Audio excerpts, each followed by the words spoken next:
I would like to say a little bit about myself right now. I am Vice President of NewVue Communities. I also art steward, public educational steward. I'm also so many. I'm all over the place.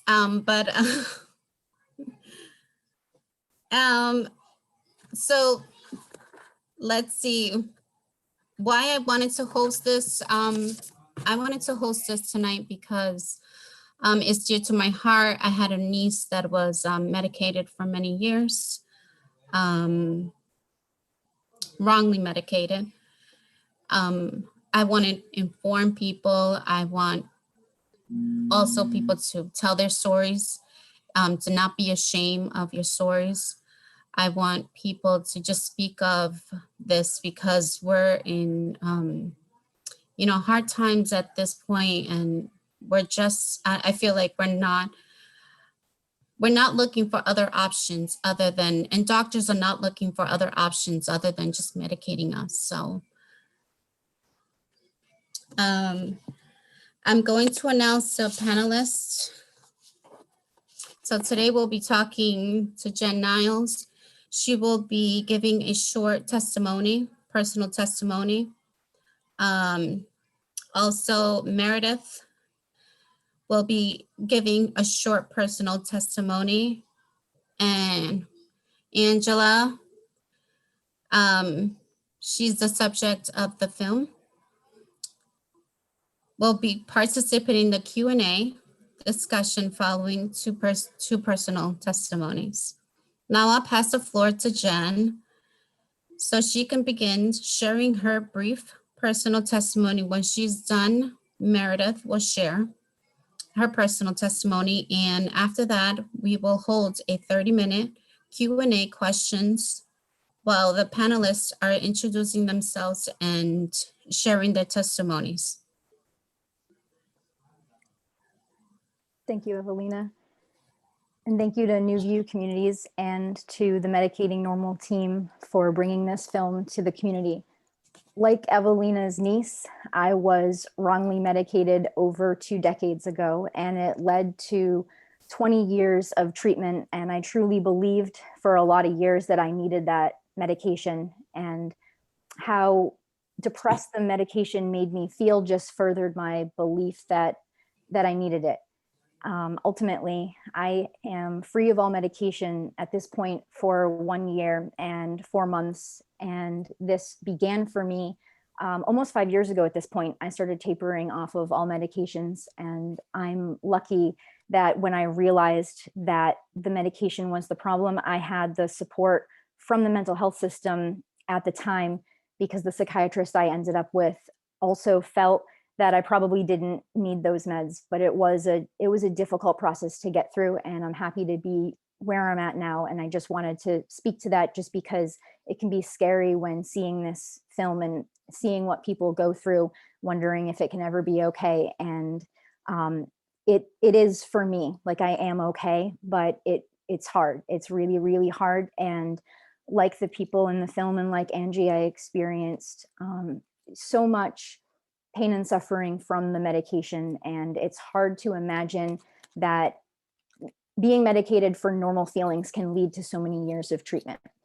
For me, it began when I was 17 years old, when a primary care physician decided that I should be treated for depression. I was given Zoloft for 12 days and then Paxil for 3 days, and it set me up for something that I didn't expect. And then I was given Buspar and Celexa. And rather than completing college on my full scholarship, I went through the mental health system for a very long time. I took Klonopin for 15 years. That's not a fun medication to come off of, but it's possible. Everything that I've ever experienced mental health wise was all something fully resolvable on its own. But having society push the brain imbalance, the chemical imbalance theory so often, that is what trapped me into believing that I was ill. And I'm happy to say that I'm not, and I can share much more of my story in the question and answer anything that people want to know. But for right now, I'd like to leave it at this and pass the floor to Meredith. Thank you. Thank you. So I wanted to share my story because my experience is very different than Jennifer's and the story of the people whose lives were harmed by psychiatric drugs. I remember one of the doctors in the film said that the drugs help about 25% of those people, and I am one of those people who has been helped. In 2010, I began to experience panic attacks. They mostly happen at night. And it was this really vicious cycle where like I would be really attuned to what my body was doing.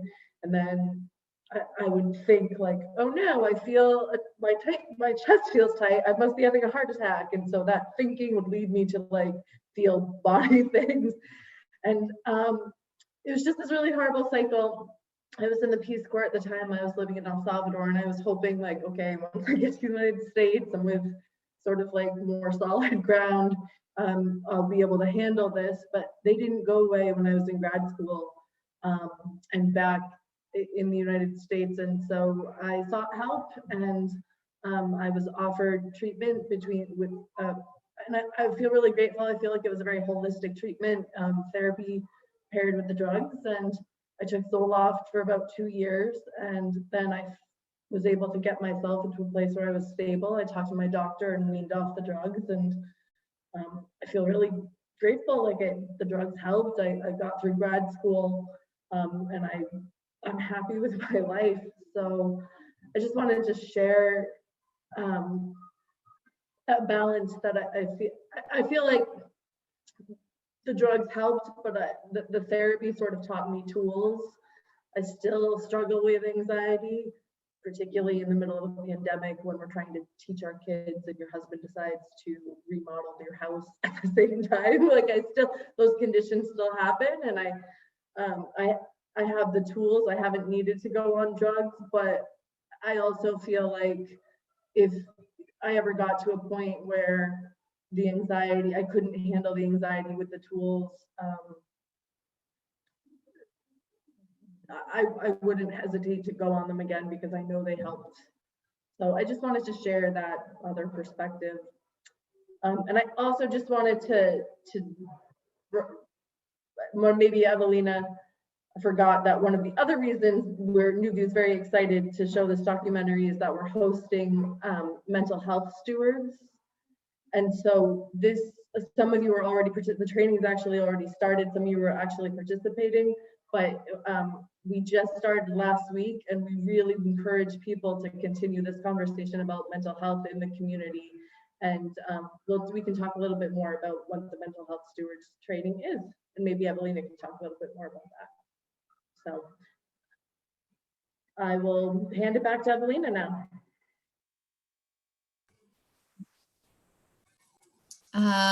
Anybody has questions? So if you wanted to put questions on the chat box, you can add any questions there. I'll give you an update in the meantime. The film was finished being wrapped. What was that? Let's see. The first edit of the film was July of last year. So I'm now almost 5 years off of all medications. I still suffer from neurological damage from taking them long term. I was able to finish school, so I completed a master's degree in social work, and I did an outpatient therapy placement for 14 months. So I was effectively a mental health therapist in a community of asylum seekers, immigrants, and refugees, and people with no access to mental health care. So that was a really good experience to be on both sides of the table, where I was a patient, but now I was a clinician. And I learned a lot from that experience. Mostly what I learned was that people always have a reason for what they're feeling. If you look around their context, there's poverty, there's oppression, there's bullying at school, there's violence in the community, there's housing problems, and kids, teens, and adults all can react to that in different ways. It could be an addiction, it could be an eating disorder, it could be depression, there's always a reason though.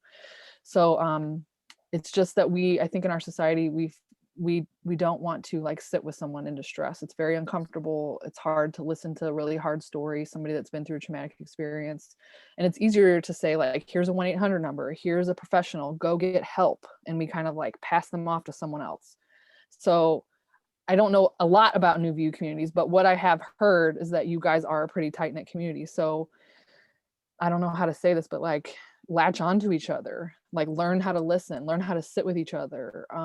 When somebody's depressed, sit with them, listen to their story. Why are they depressed? Why do they feel that way? What's going on in their life that could be making them feel depressed? I mean, there's a lot of reasons to be depressed right now, a lot. I feel it, anxiety every day. I mean, it's there, but I've learned that there's no easy fix for that, right? There's no pill to take that's going to like magically take away my problems. It's really not an option for me anymore. I've tried over 45 psychiatric drugs. And, 6 years ago, if you would have asked me, I would have said, drugs saved my life. I need them. They help me. But unfortunately, our stories are not static. And so what helped me for 15 years did not help me later. So, I don't know. I would just urge everyone to have informed consent, to read the pamphlet when you get a prescription. I don't care if it's for blood pressure or cholesterol or a vitamin, read it, research it. We research things like Amazon. When you buy something on Amazon, you read all the reviews. So make sure you read the reviews of your medication also. I agree. That's so important. I was reading those pamphlets when I was a teenager and thinking, this looks pretty scary. I don't know that I want to take these medications, but unfortunately, I heard that I shouldn't pay attention to that at the time, which is now I'm hearing, well, no, that's what we're supposed to be doing. If I had just had that answer when I was 17, it would have saved me a lot of trouble. And because like you, Angie, I was saying my medication was what made me stable. And I'm not really sure how being depressed and miserable was stable, but I believed that. And I noticed that's a really common thing sometimes, right? Where people start to truly believe that they need their meds because they are so miserable, but it doesn't make sense to me. Like medication shouldn't make somebody miserable. It should make them feel better. Like Meredith's experience. Yeah. The feeling of actually feeling better. Mm-hmm. Yeah. And I mean, that's another thing is like, what are symptoms? What our body needs to communicate with us somehow. So it's like your body's language to tell you something is wrong, something is off, like listen to it. I'm having anxiety because I'm in an airplane, because it's an unnatural experience to have a tin can flying at 35,000 feet. You should be anxious probably.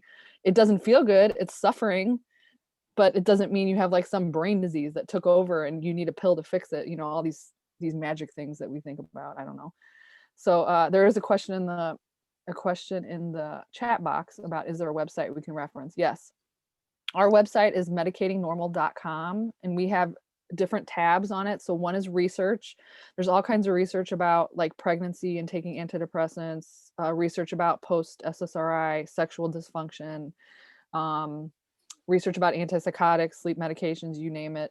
Then we have another tab with resources about psychiatric drug withdrawal, people that are thinking outside of the box, thinking about like what do mental illnesses, what else could they be? Like, what are other ways to explain why people have extreme experiences or people live with depression? And there's websites where people with like Jen or me or Meredith could write their lived experience and talk about their journey through the mental health system, good or bad. Then there's also, we have a reading list. So we always like to say, don't believe anything we say. Don't believe the movie. Let this be the start of a journey where you learn what it means to you, what medication has, what meaning that has for you. How do you want to form and shape your mental health? So we have tab for that. We have alternatives, and we have some like practitioners that practice and understand how to slowly taper off when you're on like a cocktail of drugs and your doctor won't help you. There's a couple of people listed there like that too. So that would be our website. Angie, I'm seeing some questions over in the chat as well. Are you seeing those? Do you want me to just take them, Evelina, or do you want to choose them? Or I don't want to take her job away. So there's a question here. Can the panelists talk about if they have experience moving from medication to self medicating with marijuana or alcohol? I did have an experience when I was put on the 17 drugs mentioned in the film where when the doctor started to take me off, I was also prescribed opiates, and I slid right into that opiate addiction thing, which was terrible. But this is like 13 years ago.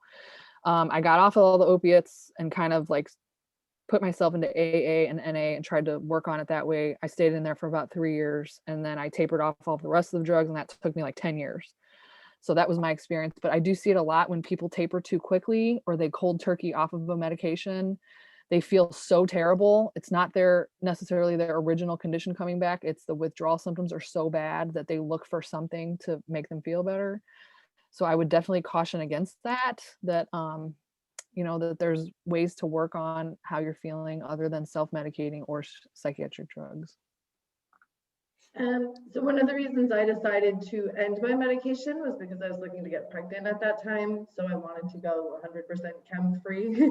But so I didn't, I mean, I do use alcohol recreationally. I feel I do feel like I have a healthy relationship with alcohol and marijuana.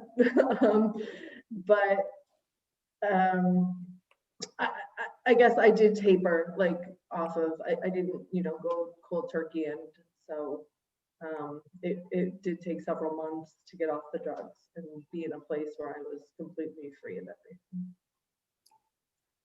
everything. I've never smoked marijuana or done any drugs, but I have minimal experience with alcohol, and I found that alcohol only furthered anxiety. So I've never been drawn to substances, and the only ones that I've taken are the ones that were prescribed to me.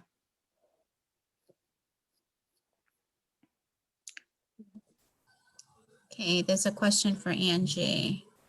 Do you think a different therapeutic approach would have results in a different outcome, or do you think a different medication is what you needed? No, I don't. I mean, hindsight is 2020, obviously. So while I was on all the medication, I tried everything you could think of. As a military veteran, we do have privileges where we get access to healthcare and retreats and like pretty substantial resources. If you need anything, you can find it, and probably for free if you're a military veteran.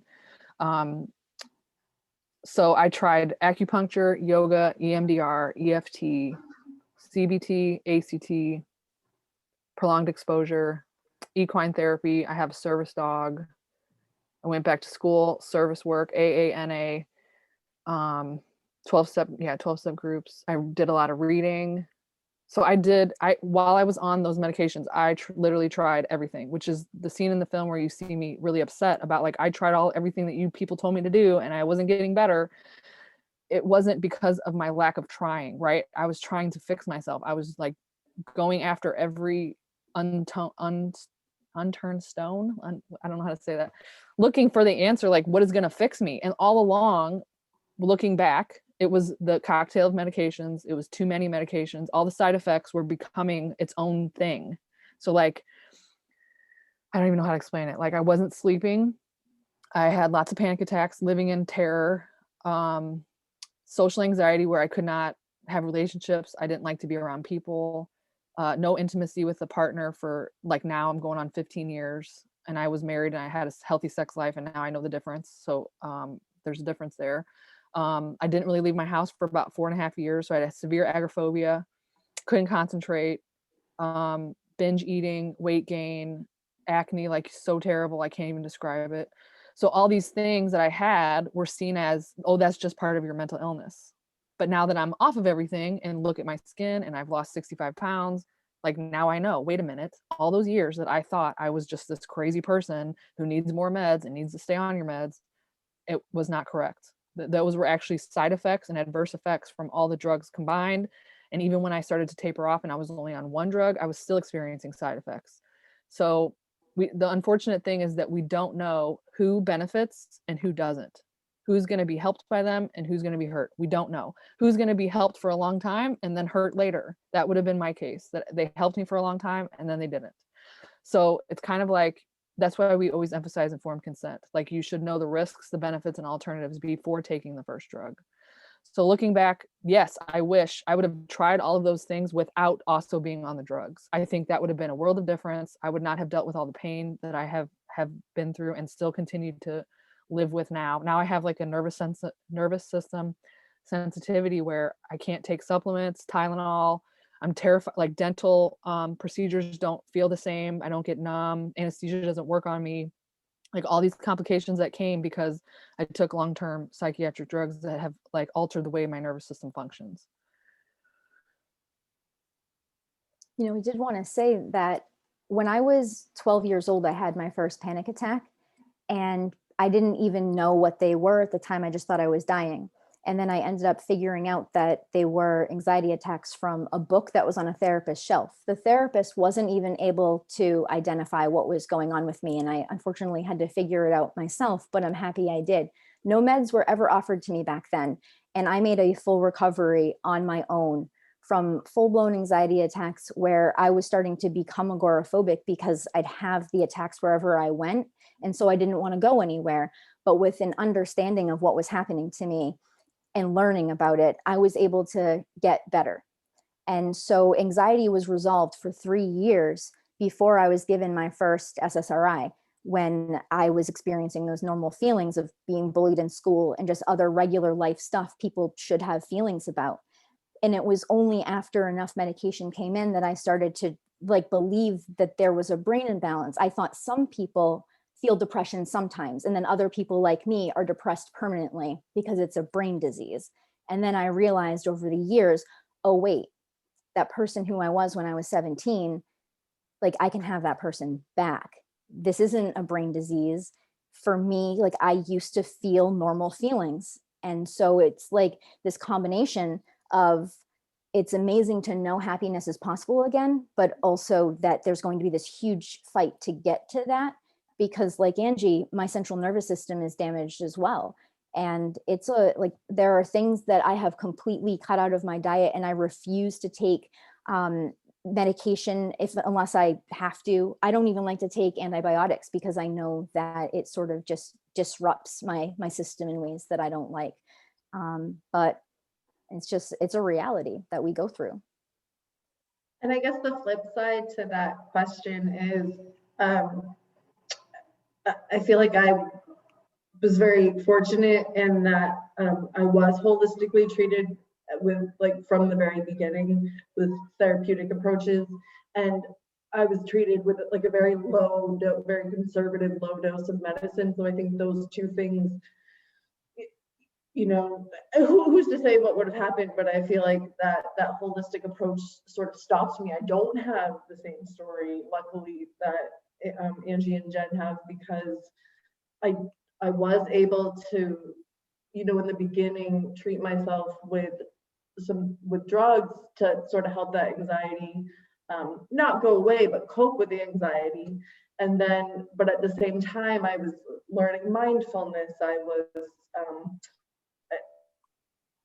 I see the next question says, it's hard to hear that sometimes you need to feel pain, but I remember this conversation with a therapist, at the very early, who said, you need to learn to sit with uncertainty. It doesn't feel good, but that's going to help you. And I always remember that. So I didn't go down that path.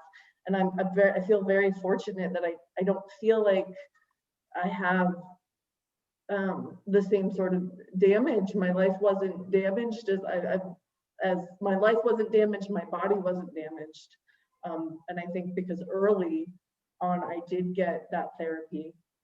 And the message kind of did go through when I, you know, with exercise and mindfulness, and it was a very much more holistic approach, and I didn't have those heavy medicines. So like Meredith was saying, somebody put this on the chat. I think people have a hard time hearing that they need to feel pain sometimes. How would you approach someone in your life that is going through a dramatic event to cope? And what are skills? What are therapies? What are they skeptical of therapy? Yeah. Who wants to go? Anyone want to answer that? Or I can. So I I'll can take- just, oh, go ahead, take it. Go ahead. I'll go I was after just you. gonna say, I mean, I can just continue sort of what I was saying is that I did have someone say that to me, and I've been in the experience of, I would just share my story. I have a friend right now who I've told that to a couple people. I've sort of shared my story and said, this is what my therapist told me, and it worked for me. I think it is hard.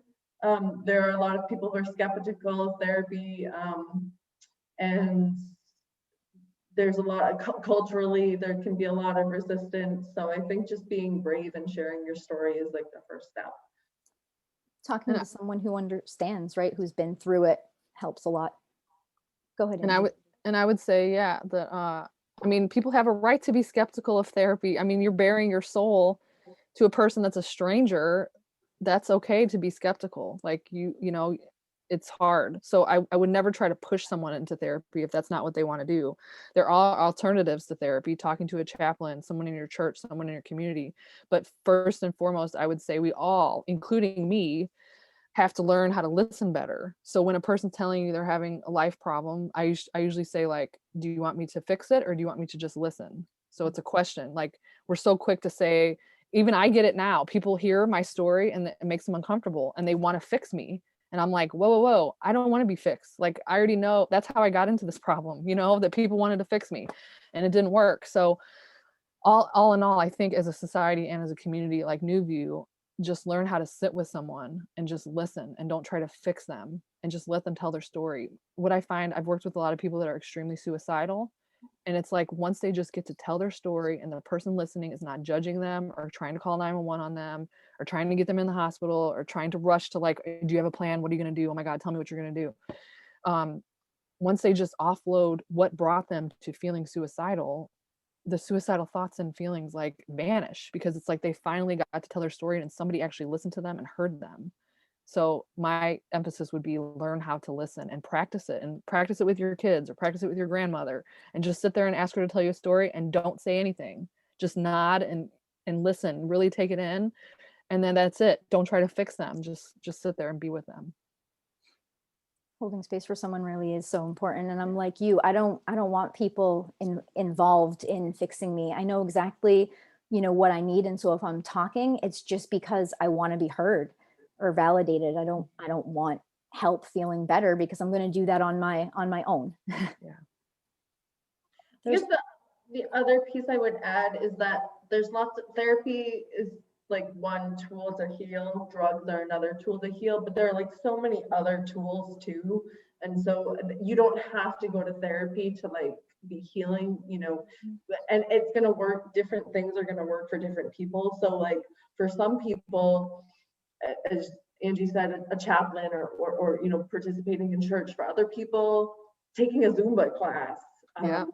For Good other therapy. For other people, like there are books out there, so you don't have to, like, there's, you know, self-help books and some of those tools, you know, as Jen said, she learned herself, like she picked up a book and read about it. And so that would be the other thing, is that like looking for sort of healing activities. Yeah. I think therapy is very helpful, but there are other ways to heal.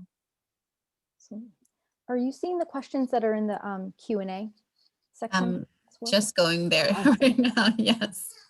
So I have a question here. I have a friend who I would like to see the film. Is there a way to share this with them? Yeah, just go to our website. It's medicatingnormal.com. And there's a little right there on the top, it says watch. And we have all the community screenings listed. We only list the ones that are not private. Like this one is private, so we didn't have that listed. So all the public community screenings are there. Some of them are free. Some of them cost a little money, like $10, but send them there to our website. And it'll be on streaming services, hopefully sometime next year, like in the spring or summer. So for now, you can only see it in the community screening. Again, that's medicatingnormal.com. All right. So I have a question here. It goes very lengthy, but what resource exists for family members and others who want to support a person who is being over-medicated? Again, that would be our website. We have under resources, there's a couple websites. One is called survivingantidepressants.org. and it's peer support with people that are all coming off medication together. Another really good website is called The Withdrawal Project, and it's hosted by the Inner Compass Initiative. So I think their website is theinnercompass.org. And it talks about like informed consent, how to talk to your doctor about your medications. What do medications mean for you if you decide to take them? How to like read an FDA pamphlet, how to prepare if you want to come off. So I would look at some of those resources and maybe selectively pick an article that you think that they would benefit from and give it to them. But I always caution that like sometimes when learning these things, we want to like save the world. Like, oh my God, you got to see this movie and you got to do this. And that can really scare people and make them more defensive. And then they think that you're like pill shaming them, or you're trying to make me come off, and don't you know that my meds help me? And they can get really defensive. So I would be really careful with how you approach that. You can always plant seeds, but I myself wish someone would have told me that this was even possible. Like maybe the meds are hurting you, or maybe you could do better with less and take a harm reduction approach. We just don't discuss medications. We usually leave that to the doctor. So just be careful, listen well, and share resources, I would say. All right, so this is for the panel. What are your views on medication for mental illness such as bipolar or borderline personality disorders? You want to continue on medical illnesses that are often not seen, approximately short-term or long-term, or having thoughts of depression, anxiety. What are your thoughts? I'd like to speak to bipolar just for a minute, only because I know so many people who've actually been misdiagnosed as bipolar. One of them actually had multiple sclerosis, and that was the reason for mania and psychosis. So it wasn't actually bipolar illness. And then sometimes when people receive treatment with medications, if that causes a reaction, it can lead to a bipolar diagnosis, which is an improper way of receiving the diagnosis, but that's another common thing. Then another person I know who had bipolar actually had untreated type 1 diabetes. So it was her blood sugar that was getting out of control and causing mood issues. And those mood issues were being labeled as bipolar. And so for me, when I hear the words bipolar, I feel confused as to what bipolar truly is, only because so many people I know are thinking that they are, and they're really not. And then they're taking meds that are hurting them. So I don't know what other people's experiences or thoughts are around that, but those are mine. You want me to go? Well, my father is actually diagnosed as bipolar disorder. I was given the diagnosis as bipolar. I don't identify with that diagnosis. My best friend is diagnosed with bipolar. My aunt is OCD chronic.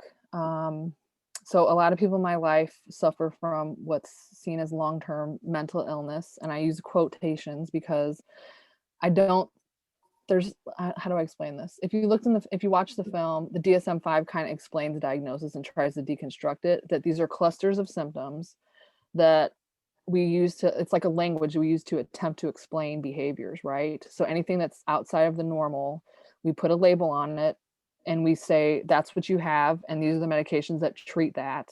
But the basis of that is kind of slippery, okay? There's no brain test for any of these disorders. We just see certain clusters, and trust me, I've taken the class in this, okay, in social work school, about differential diagnosis of how to determine what symptoms fall under what and what makes someone hypomanic and manic, and they didn't sleep for 3 days, therefore they go in this category. If you hear things, you go in that category. So it's a way to categorize things, right? It also doesn't explain people have a different way of reacting to their life, right? Different behaviors. Like, just take, for instance, my platoon. We have a platoon of 50 people. They all saw the same incident. Some people are affected, some people are not. Some people have these kind of symptoms, some people have these kind of symptoms.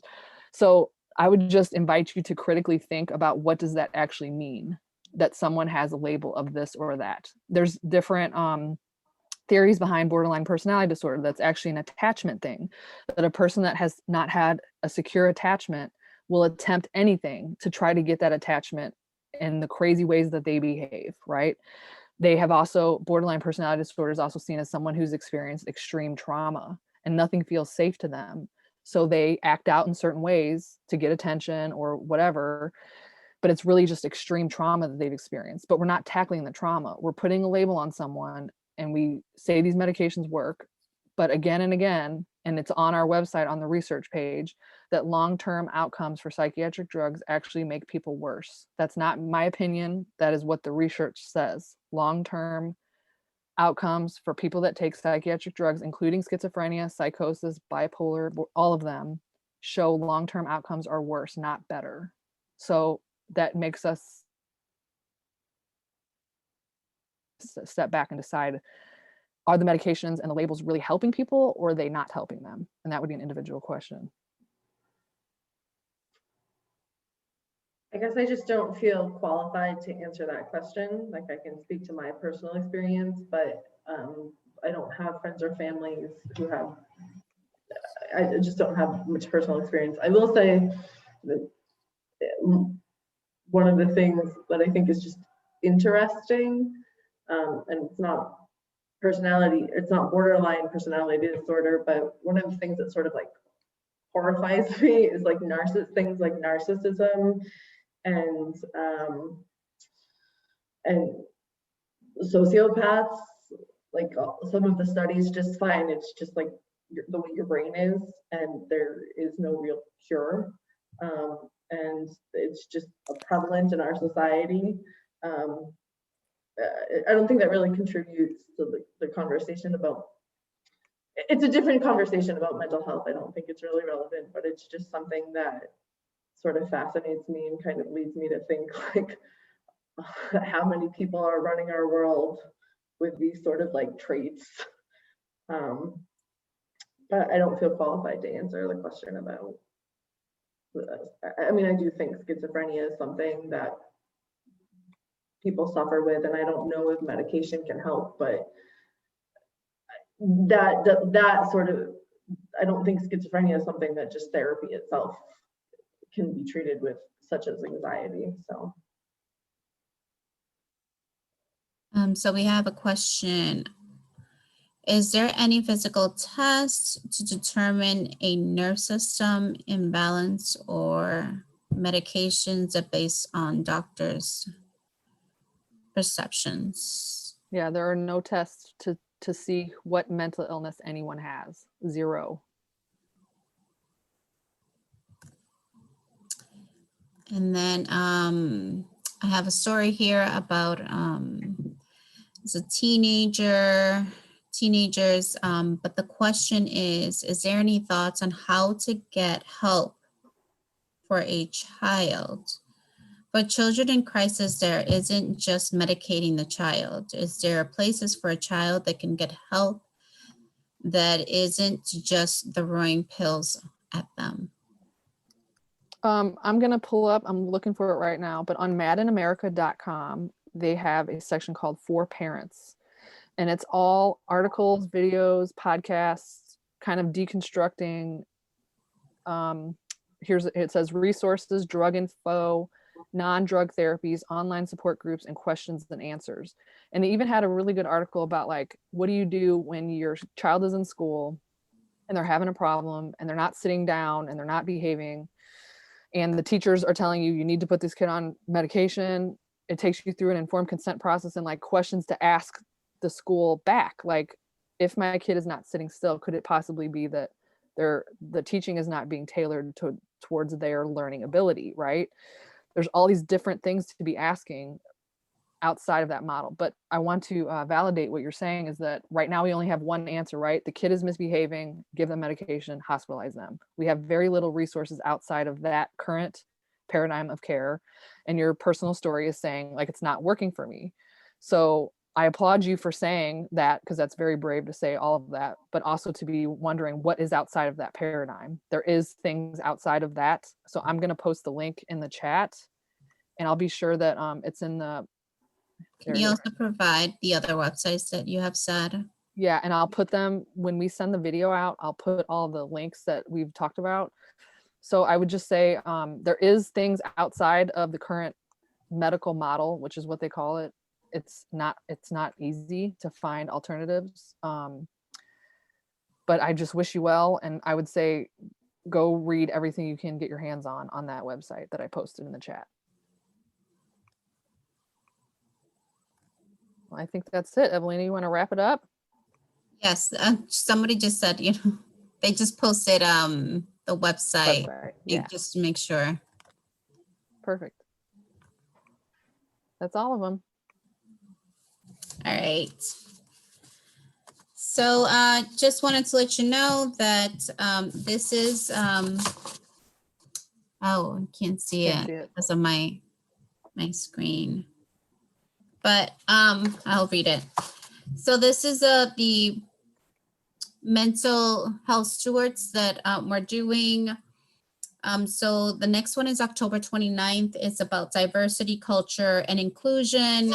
And it's going to be being done by Maria Velasquez. Sorry, child. It's okay. I'm glad they're living life. It's good.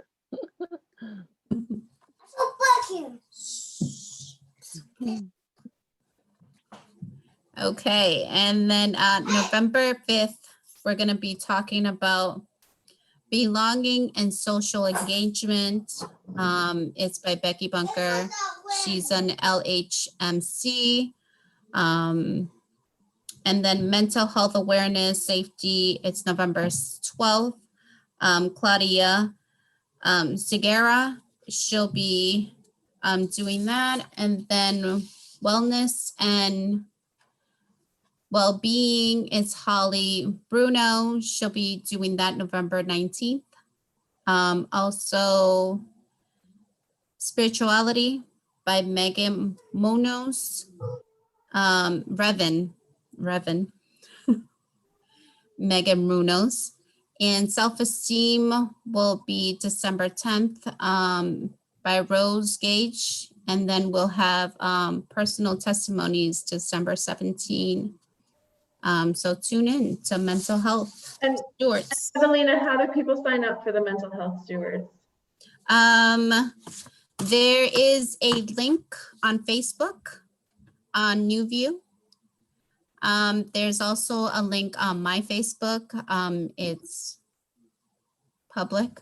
I also put it on Discussing Fitchburg. If your friends up Discussing Fitchburg, I put it on there too. Maybe I'll try to share the link in the chat. And I'll just say right as we're wrapping up that we have a Facebook page, Twitter, Instagram. If you want to follow us, that would help. We have a YouTube channel with lots of clips and different panel discussions from communities like this one and interviews with different experts. And we have over 100 clips that did not make it into the film that are supplemental material.